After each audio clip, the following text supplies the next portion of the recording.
La crisis desencadenada por la pandemia ha evidenciado las fragilidades estructurales del sistema capitalista mundial. El 2020 no solo deja decenas o cientos de miles de muertos por COVID-19 en varios países del mundo, sino un aumento en la pobreza y la marginación con daños estructurales que harán que la recuperación no sea automática. En nuestra región, países grandes como Perú, Brasil, Argentina y México experimentarán caídas que van desde el 9 hasta el 13%, de acuerdo con estimaciones de la CEPAL. De esta situación surgen las siguientes preguntas. ¿Cuánto aumentará la pobreza? ¿Qué hicieron los distintos gobiernos para evitarlo? ¿Y qué tan efectivas han sido estas medidas? Responder estas preguntas es importante porque el confinamiento y la detención de actividades no esenciales implican necesariamente una disminución de la producción total que se traduce en un ingreso menor para las personas cuyos ingresos dependen de las actividades que se ven afectadas. En México, Brasil y Argentina, entre el 42 y el 50% de la fuerza laboral obtiene una parte de sus ingresos de estas actividades. La situación se vuelve más delicada por el enorme sector informal que caracteriza nuestras economías. Dado que las medidas para tratar de contener la expansión del virus suelen afectar mayormente a la población que se halla en las partes medias y bajas de la distribución del ingreso, la única forma de evitar o reducir el aumento de la pobreza derivado de las medidas es asignar recursos a la población que ve disminuidos sus ingresos y se halla cerca de los umbrales de pobreza y pobreza extrema.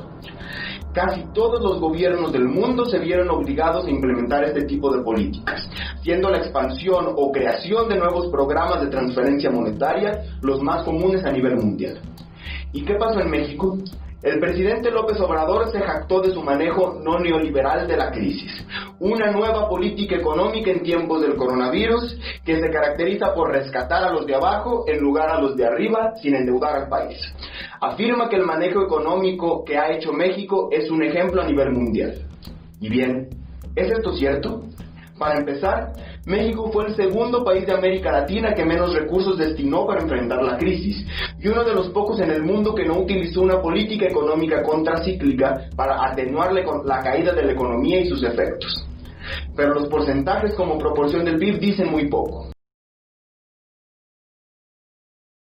Para ver los efectos específicos, investigadores del Centro Compromiso con la Equidad de la Universidad de Tulane estudiaron el impacto de las nuevas políticas puestas en marcha en Brasil, Argentina y Colombia para contener el aumento de la pobreza.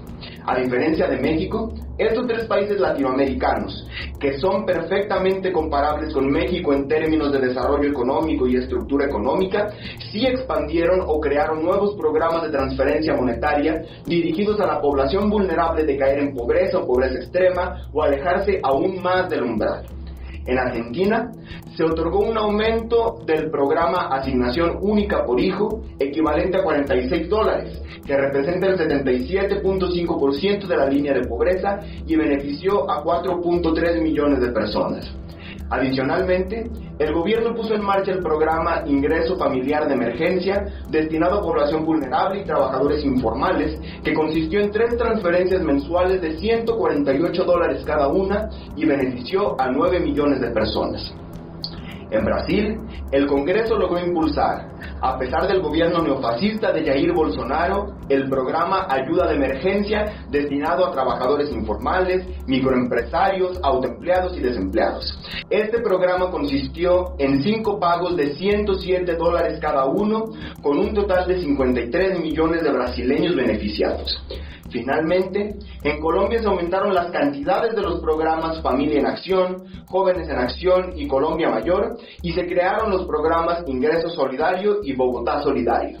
Cada uno de estos aumentos y nuevos programas consistieron en 3 transferencias que iban desde los 36 hasta los $60 cada una. Las medidas descritas anteriormente representaron el 1.2, 1.95 y 0.2% del PIB respectivamente. Ahora bien, ¿cuál es el impacto estimado de la crisis en la cantidad de pobres en estos países y en qué medida contribuyen las medidas a reducirla? Si se considera un escenario consistente con las estimaciones de crecimiento económico del FMI, de acuerdo con las cuales las economías de México, Brasil, Argentina y Colombia caerán entre el 8 y el 10%, entonces, considerando el mejor escenario posible, en el que una proporción grande de los hogares pierde una parte no muy grande de sus ingresos, la pobreza, de acuerdo con los umbrales nacionales, aumentaría de la siguiente manera: 2.5 millones de pobres nuevos en Colombia, 11.4 millones en Brasil, 2.1 millones en las zonas urbanas de Argentina y 8.8 millones en México. Sin embargo, de acuerdo con las estimaciones, los programas nuevos y ampliados descritos anteriormente evitarían que 200.000 colombianos, 700.000 argentinos y 8.6 millones de brasileños pasaran de la pobreza. Esto quiere decir que en Argentina y Brasil, las medidas de emergencia contendrán el aumento de la pobreza en 33 y 75% respectivamente. En Colombia el efecto es mucho menor porque las transferencias fueron mucho más pequeñas. Y en México, que no se crearon nuevos programas ni se expandieron los existentes, el efecto es igual a cero. Es importante señalar que estas estimaciones no consideran otros programas de emergencia implementados en estos países, como el aumento en la pensión universal para el adulto mayor en Argentina y el aumento en el número de beneficiarios del programa Bolsa Familia en Brasil o el subsidio de nómina en Colombia. Al respecto, AMLO ha defendido que la nueva política social del gobierno federal, tal y como estaba al iniciar 2020, era suficiente para contrarrestar los efectos de la crisis sobre los más pobres. Sin embargo, cuando comparamos la política social de estos países antes de la pandemia, observamos que la de México no sobresale ni en cobertura ni en magnitud. En efecto, antes de la crisis, los programas de asistencia social en México llegaban al 37% de las personas en situación de pobreza, contra un 35% en Colombia, 41% en Argentina y 46% en Brasil. No hay, pues, nada en la política social de México que la distinga con respecto a países similares, y por lo tanto, es falso que sea suficiente para paliar los efectos devastadores de la crisis que estamos viviendo. Los datos enunciados arriba no se presentan para tratar de demostrar que los tres países sudamericanos mencionados hicieron un manejo exitoso de la crisis en su conjunto. De hecho, los cuatro, en mayor o menor medida, han sido incapaces de contener la expansión del virus, lo que ha dejado decenas o centenas de miles de muertos sin perspectivas a que esto cambie en el corto plazo.